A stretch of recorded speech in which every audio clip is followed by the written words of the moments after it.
Hello, good evening, good afternoon, whenever you're listening to this. This is Coach Lindsay from the Jackass Podcast. This is a little later than normal. I am on vacation this week and just had not been feeling up to talking for whatever the length of time I'm going to be talking for is.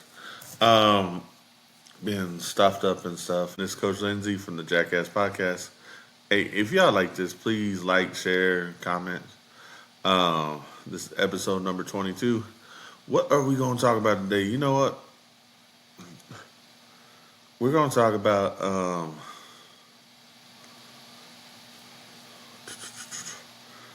Thanksgiving stuff. Like what are some like how my traditions changed in the past few years. We're going to talk about football, basketball, WWE.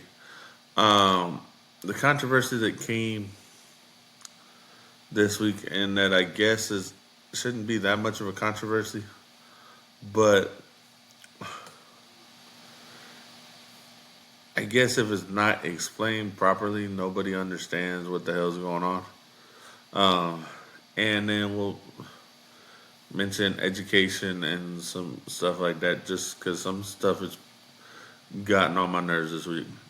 Uh, First off, let's talk about the mild little controversy this week.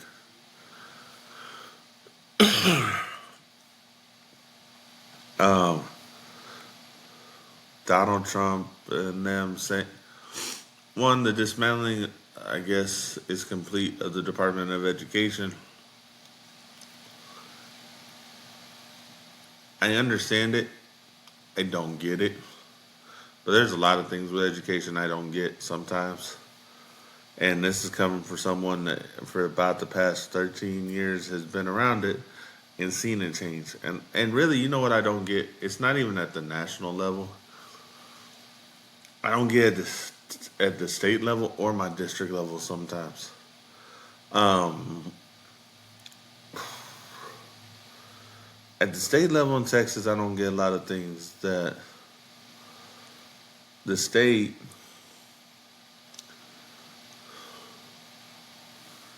Actually, here's what I don't get: is our state is actively looking to destroy public education, even though still 90% of the state is in publicly funded schools, whether it be actual public education or charter schools. Um, and you know what? I can say all the conspiracies I want. This just does not look right. And while I get everybody has a complaint about public education, I don't think we look at this from the right perspective in a lot of ways. And yes, I'm someone who sits in the middle of it, sees the ins and outs of it, but I think everybody,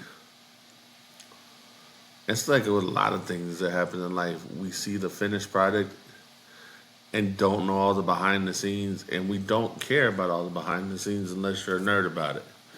Um, so education is one of those things where people who don't nerd out about it don't get what's going on with it.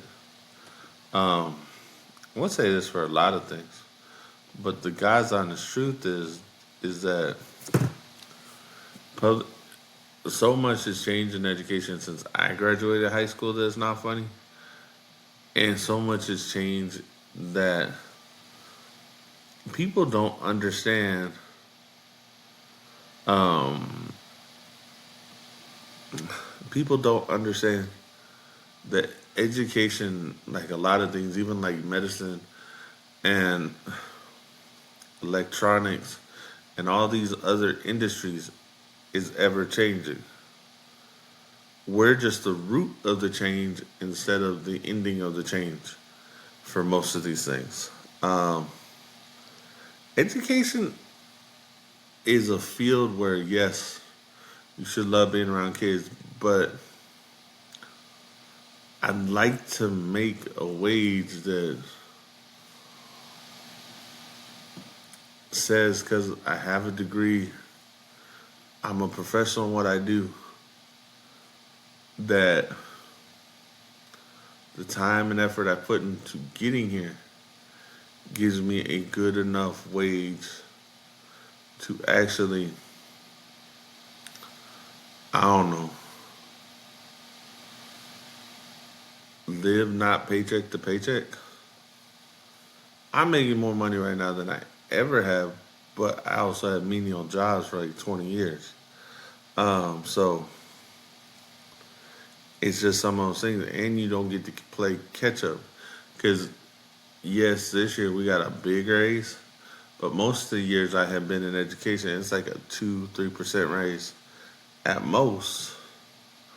And then at the end of the day, that's like an extra $1,500 a year, an extra little bit on my check. And the Texas just wants everybody to be, I don't know, happy and copacetic with what they're doing instead of let's actually fix the problems that are in public education instead of just saying, well, there's a problem in public education and we're going to make it worse because we're not going to really fund it like we should. We're going to be in the bottom 10, 15% of funding per student in the country. We're not going to support public education, even though it's about 85, 90% of the state. We're going to support these corporate entities. Because here's the thing, public education is not a for-profit thing, so they don't have extra money, I guess, to help with um, getting people elected in office, except they can move a lot of people to get elected to office. Uh, and I don't get it. I do get some things that we have disagreed with, like Texas is a state that doesn't do Common Core. Whether because that was enacted by Obama or whether because someone actually looked at it and said some of this is ridiculous. Um, we have to look at stuff that just actually makes what we do better. And I'm going to say this outright. Testing our kids like we do does not make them better. Does not make the product that we create as educators, as someone who should be a productive member of society, better just because we test the hell out of them. You want to give them a test to make sure that they have the basic fundamentals down. You want to make sure that they have this down. Great, do that. Let's not make tests so complicated that we have lowered the standard of what is successful on that test to something that's successful nowhere else in life. 45 and 50% is only successful in the NBA past the 3-point line. That's it. It is not successful anywhere else. 30% is not successful anywhere except on a baseball field where you hit the ball 30% of the time. We have lowered the standard so much because we wanted to up the difficulty of something that didn't really need to be upped because we haven't looked at what the actual problems are. And let's be honest, the actual problems with what we do is because we haven't sat down and really looked at it. Because in a lot of ways, teachers are looked at as glorified babysitters who happen to be teaching your kids something by a lot. There's a high enough vocal percentage of people like that that they do not get what education actually is. There are people bitching that we don't teach certain things in school. We don't focus on certain things in school. Here's what your kid needs to get out of school. They need to be able to do the basic functions and the basic algebraic equation. And then they should be able to do anything else that they want mathematically. We choose geometry because geometry teaches logic. And at the time that they learn geometry, it's time to give them something where they can make logical decisions. We do the scientific method so we can teach people how to ask questions, do the research, and find out if the question they ask is actually valid versus not valid. English is needed because they should be able to speak, write, and read complete sentences and a complete article, a complete novel, and understand kind of what they're reading and know what the purpose is of what they're reading is and find what the main point of whatever they're reading is. History, social studies should make them a better citizen, understand why the rules are in place the way they are, and what we have done to get there and why.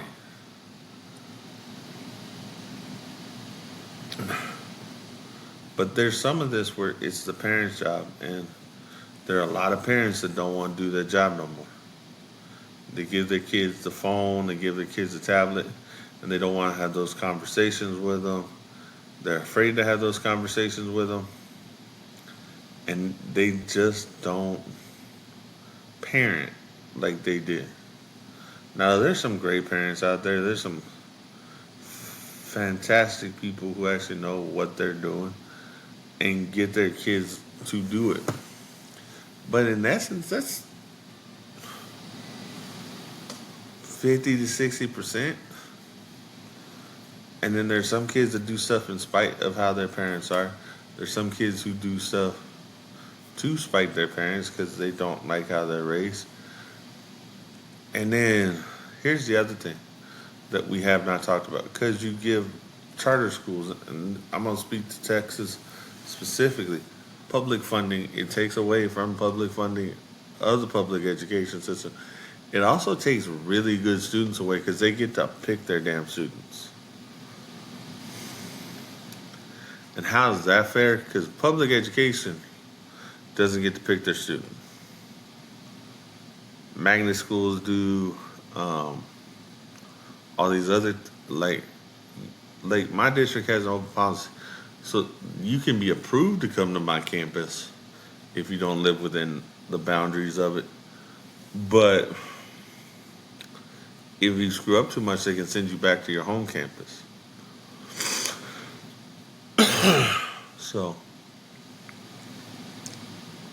So we have a big problem in education, and in being off this week, I've gotten to think about it a little bit more. Because I'm not in the midst of the grind of having to do my job at both levels and trying to figure out everything else.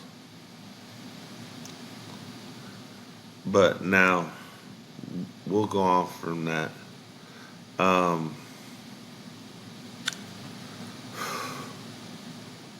Also, here's another thing. There's a viewpoint that teachers aren't professionals. There's a lot of people who haven't done my job who wouldn't understand it. And yes, they lower standards if you have a degree, but even if it's not teaching, you can get an alt certification. But you still have to do some classes to learn the basics of what the teacher learns. And you still have to be able to pass the pedagogy test, which means that you understand the difference in levels and understand where the kids should be at. So if we're going to fix education, let's let educators look at it and listen to them because they're the professional. Just like you wouldn't want a teacher walking in to a business trying to fix a business, or to a military installation trying to fix a military installation, unless they had some experience. So why are people who don't have a bloody clue of what they're doing trying to fix education? There is a lot of problem here, and it's the perception. And we don't help ourselves sometimes because people who make waves don't make us look good as a whole. And we don't celebrate the good in what teaching does.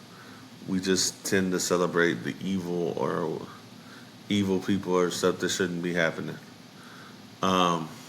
which sucks. But that unfortunately is in most professions too. So let's go on from education to why I'm off this week, which is Thanksgiving. Um, my traditions have changed over the past couple of years because I've had a fight with the one family member that I got left living down here that's not absolute immediate. And over the past couple of years, instead of making like a big deal meal, my family has decided to go to Jim's, which is a local chain. If you don't know Texas, um, it's kind of like an IHOP or a Denny's. Usually open 24/7, always open on a holiday. Um, Good, cheap food, um, great, especially after going to the bar. Uh, but just something we have done the past few years, which has been cool. My daughters kind of look forward to it. Uh, One, because they don't like my aunt's cooking because she doesn't really season anything. And two, I guess it just became our rebellious thing as a family unit. But there's other traditions that I love. It's spending time with family. It's watching football games. Um, I think Thanksgiving out of all of them may be my favorite holiday because it's when I see the most people that I don't get to see on a regular basis. Um, Because me and my friends, even at 43, we're going to do a football game on Thursday. Um, and it's just going to be us playing football from probably about 8 to 10 on the field, just having fun, bullshitting, and just kind of getting back to the roots of what we always were, which was just guys who like fucking around and playing and having fun. Some bring their kids, some don't. It's just one of those things where you get to have fun and it's grown over the past 20 years. Goddamn, I think we've been doing it since a year or two out of high school, and we're about to be at 25 years out of high school. So I think it's always fun. I know a lot of people do a family football game. I think it's a great tradition. Like you go to some of the football fields here and they're jam packed. Like you kind of have to find where you can go. And there's plenty of them. You just got to know where you can get into. Um, so,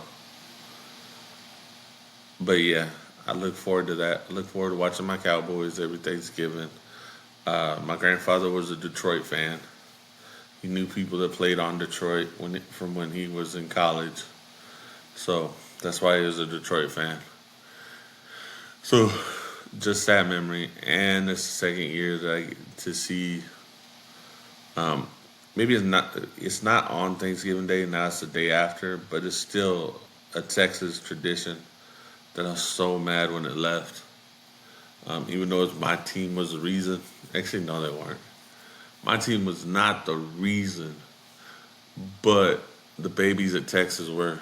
Um, Texas A&M, Texas, around Thanksgiving week. It feels so good to see that game again. Um, Hopefully, Aggies do what they've been doing all year, and I'm happy. Hopefully, Dallas beats Kansas City, and it'll just be a happy Thanksgiving.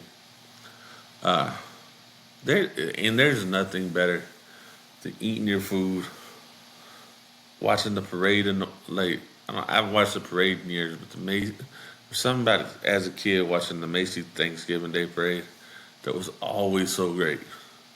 Like seeing the balloons, I think that would be a cool experience to go to one time. Uh, Maybe as my kids have their own family, maybe we do it. I think that would be cool because I know my wife wants to go to New York. Yeah, this would be a great um, thing to do. Just go to New York, be at that Macy's Thanksgiving Day parade. There's always been stuff that you can look at, see. Like I said, man, I don't think that it is so bad that um, like I just love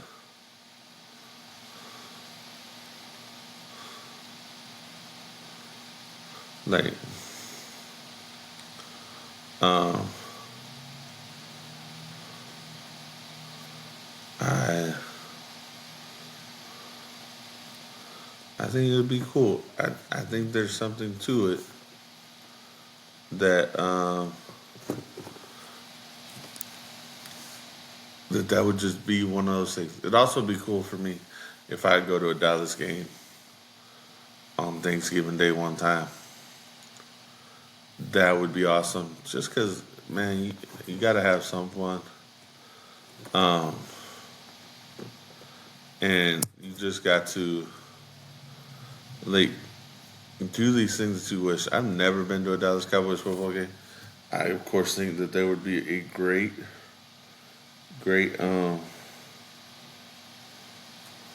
there'd just be a great experience to go to. Even at the new stadium, I would have loved to have gone to the old stadium, but I know they demolished it. I know all that, but yeah, that would be what I would love to do. Um, where's this at? Texas.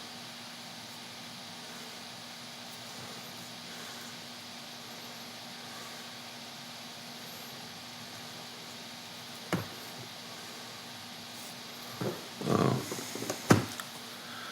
that's just something I'm kind of just looking forward to. Thanksgiving always a great holiday for me, so I just want to see. Um,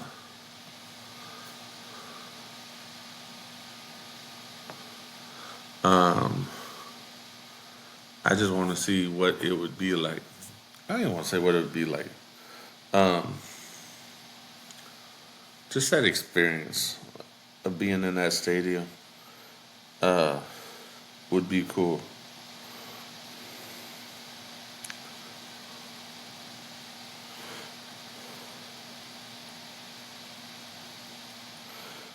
And I still want to go to an A&M game. I think that would be cool. Um, the Texas game, I know those tickets are hard to get. I just want to go to an A&M game. Those are dreams. I've been to plenty of Spurs games. They're local. Um, I've been to a couple college games because we got UTSA, but I also went to one that was UTEP and Air Force when I was a kid. That was always cool. Been to a couple local semi-pro or lower level pro games, but NFL and like big time college football games I haven't been to yet. So that would be fun.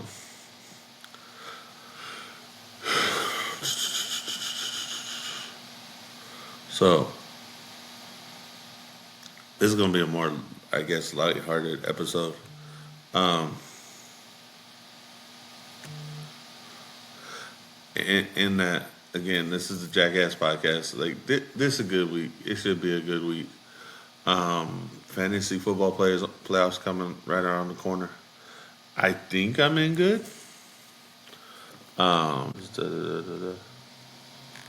But yeah, um, this is kind of what is always fun too. We don't get to do this enough. Um,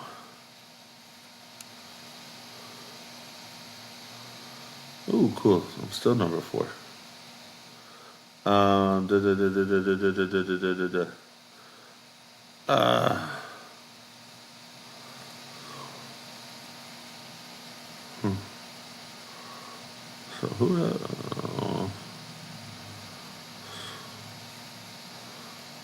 So, so yeah.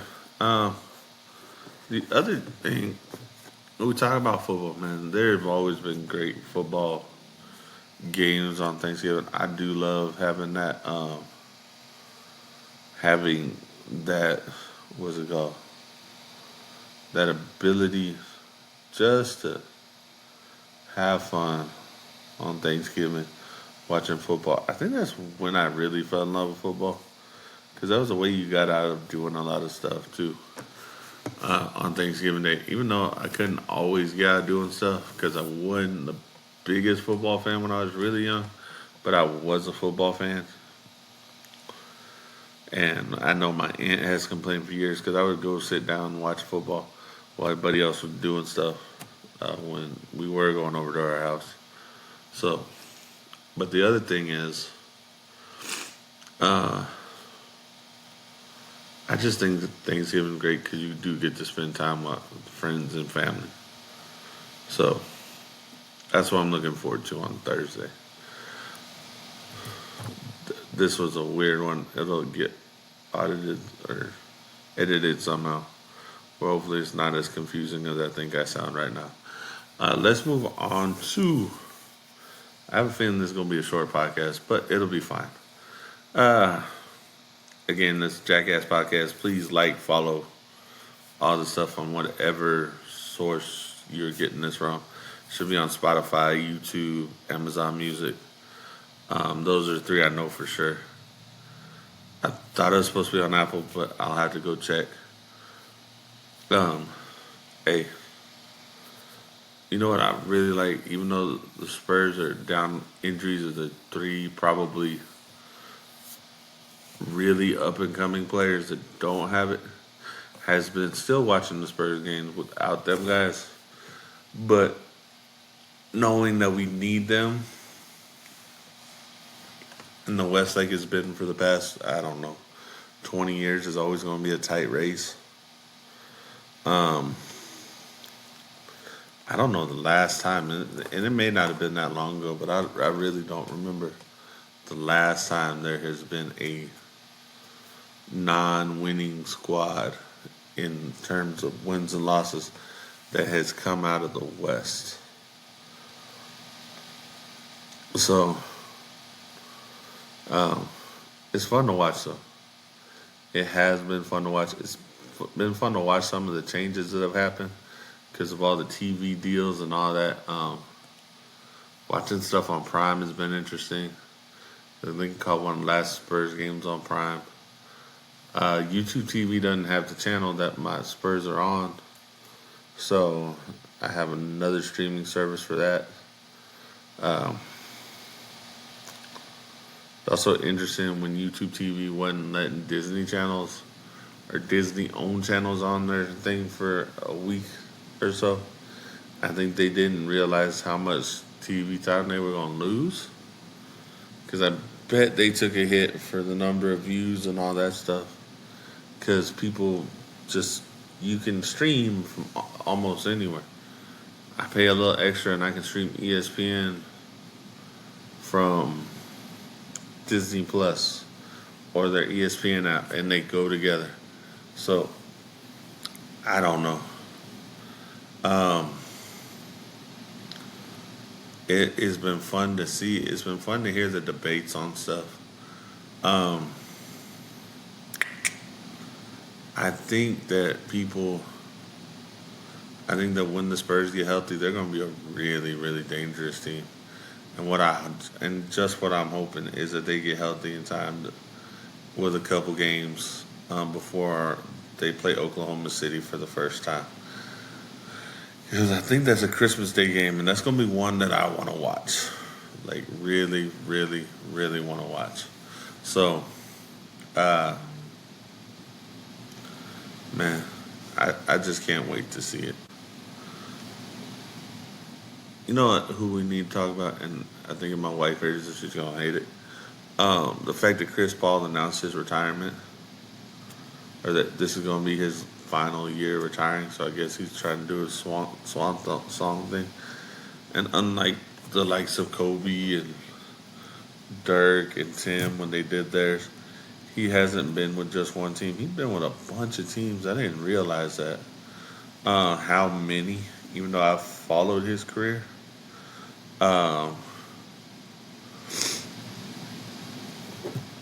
in that he has always made whatever team he's on better than when he got there. They have always been a fun team to watch. He's probably going to be one of the last true form of a point guard that the NBA has, and there's some teams that need that more than they need the scoring point guard. Uh, but it'll be interesting to see over the next couple of years how the Spurs talent develops, because I think that one of the three guards can develop more into a true point guard, whether it be Dylan Harper or even De'Aaron Fox. And De'Aaron Fox hasn't been bad, but hell, Steph Castle before he got hurt was doing really good. I think he had like 3 or 4 games where he had double digit assists. So, and still got 20 points up. So that was a good thing. I loved watching that. But it's going to be interesting to see how the Spurs develop over the next couple of years. Uh, just waiting. Now it's Thanksgiving week, and you know what else always got me excited about Thanksgiving week was the wrestling shows. Like when I was a kid, there was two of them on the week of Thanksgiving. There was always some form of wrestling. For a while, like WWE did Survivor Series. I want to say the eve of Thanksgiving for a little while, and then they stopped that. Now it's the Saturday after, which you know what, that I'm fine with. Um, but yeah, uh, and seeing that they're going to do a traditional Survivor Series um, match on SmackDown, I still think that needs to be in Survivor Series. This one actually looks like it got some juice to it. There are a lot of times where these were just put together and random, but I do like the War Games taking over the Survivor Series match, and I've loved the build to both of them, kind of the women's and the men's War Games. Um, they're really really good matches. The amount of star power in the men's and the women's is you got a cup, you got one. I think what in the women's you got one that's not really established, and 9 who are established. And I have a feeling that Lash Legend gonna have a breakout in that match. Um, and in the men's side, this is a perfect opportunity for Braun Breaker to kind of show up and show out. I don't think anyone else in that match really needs to show up and show out. Bronson Reed's been in there and he hurt himself. Hopefully he doesn't do that again where he does the tsunami off the top of the cage. Um, it's been an interesting storyline. It's been fun to watch. Where this goes from here into Royal Rumble and WrestleMania is going to be fun to watch. I have loved that they're telling these long, drawn out stories on some of the things, and then you have these short stories. But there's some other long, drawn out stories. Like Dominic Mysterio and John Cena, I love that for him. Getting the IC title. I love seeing Dominic Mysterio playing the chicken shit heel that he plays so well.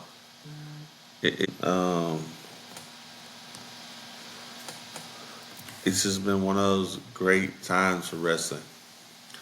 Even without Seth Rollins and this stuff, I don't know what they were going to do with him. Um, so that's going to be fun to watch. Just like just like WWE being on his game and having all these connections, it was cool seeing John Cena sit down and talk to people. It's cool seeing the podcast with some of the older people. And here's what I don't get. Speaking of podcasts, like I don't get why Michelle McCool is getting such flack. In her era of wrestling, she was a champion for a long period of time. Maybe not my favorite. Maybe not my like her Lay Cool was fun, but I don't think it has anything to do with who she married. Because I want to say Lay Cool happened before they got married. I don't think people like she wasn't the greatest technical wrestler, yeah. But the fact that people have started slamming her for stuff that I don't think is fully in her control, it's like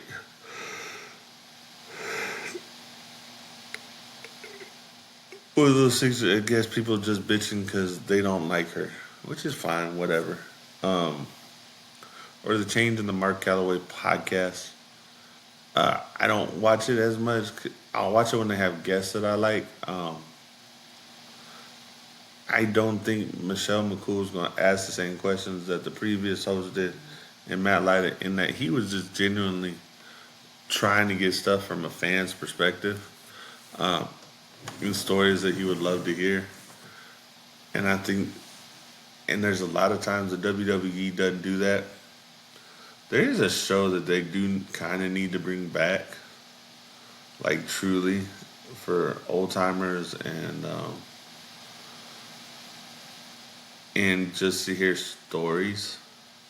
I think it would be really, really cool to get a more modern version of the Legends of Wrestling Roundtable that they used to have. And I say that in that get some old timers that aren't as guarded and get them to tell stories, sober or not, um, about the business, about specific topics. Like they talked about the Monday Night War with a group that was in it, but I think it'd be cool to hear some of the ones who just retired, who got to be a little bit more in depth on that. Um, like I would love to see a round table, say with Bruce Pritchard, JBL, Eric Bischoff, Paul Heyman, and Jim Cornette. I think that would be really cool to see that and let them have a roundtable discussion because they were all minds in the business at the time. Um, Jim Cornette and Smoky Mountain, Paul Heyman being ECW and part of WWE, Eric Bischoff being WCW. You have Bruce Pritchard who would be, and they're all really good talkers. And then have Michael Cole there just sitting there giving his 2 cents because he was still part of it, or Jonathan Coachman or someone like that. But get some old legends, get Hunter S. Helmsley, get a Shawn Michaels. People who have started talking more about that stuff than were when they originally did this run. I think that would be a cool show to see.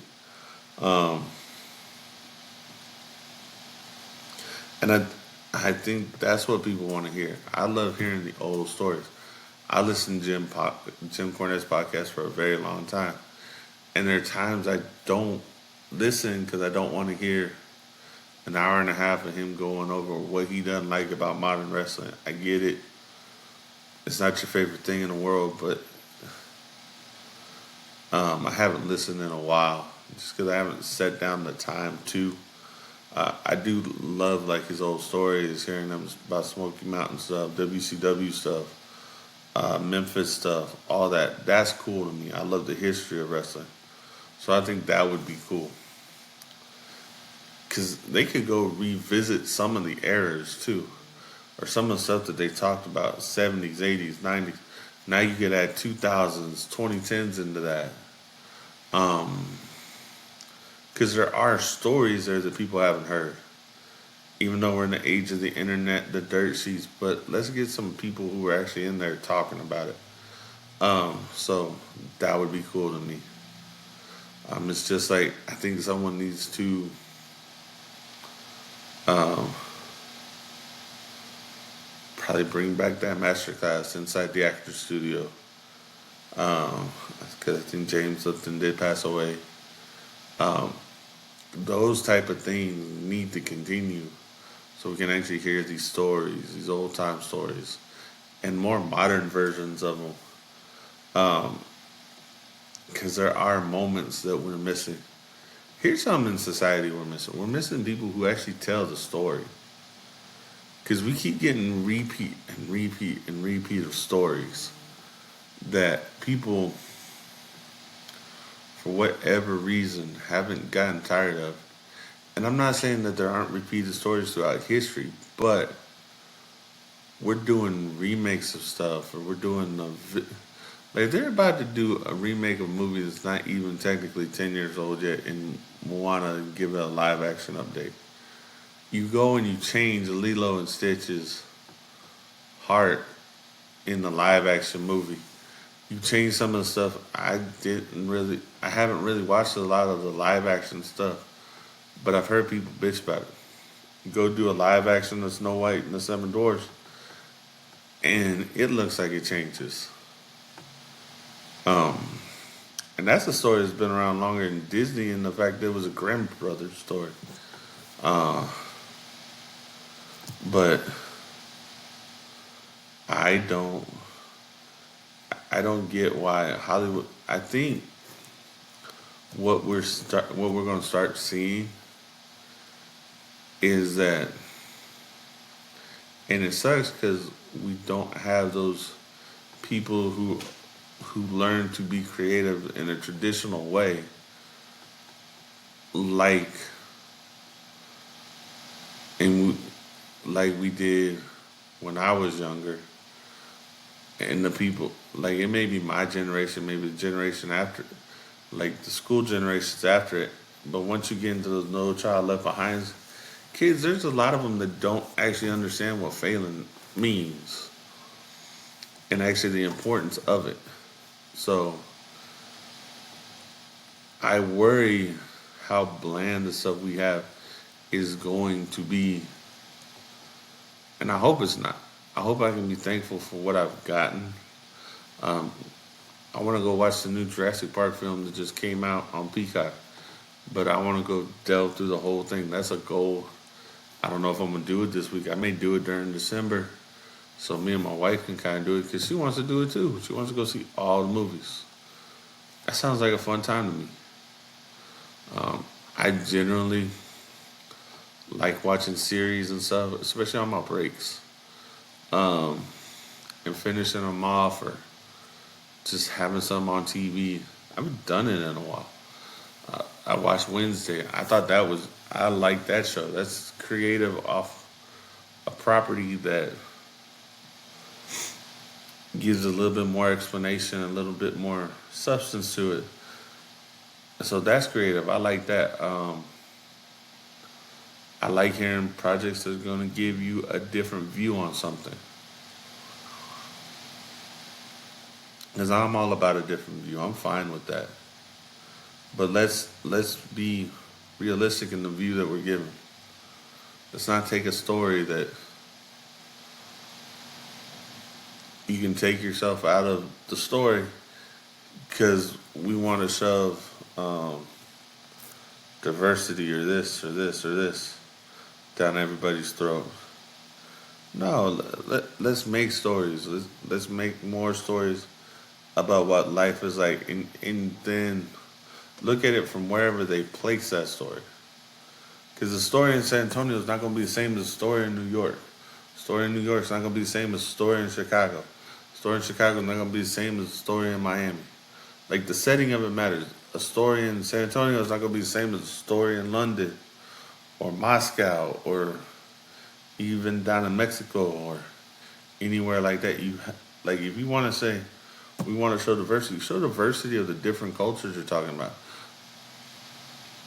The story here is not going to be the same as the story in Omaha, Nebraska, where maybe there aren't as many Hispanics. Like seeing, I haven't watched a full episode of Landman yet. I need to, um, but it's one of those things where I watch a lot of clips and I love what I see, and I get kind of what Sheridan's doing is making a modern version of what a Western is and showing these things that are kind of Westernish in that it's still about the land, it's still about the people, is still a little outlaw to it, but in a modern society. And you know what? It makes sense. So I'm hoping uh, that maybe this week I will catch up on some of that. I'm gonna watch some good football, and I hope that if you're listening to this, this is Thanksgiving week. I hope y'all have a good Thanksgiving. Spend time with your family. Spend time with your friends. Be thankful for it, and enjoy what you can. Uh, Eat plenty of good food, and enjoy the company and people you love. That's all we can hope for.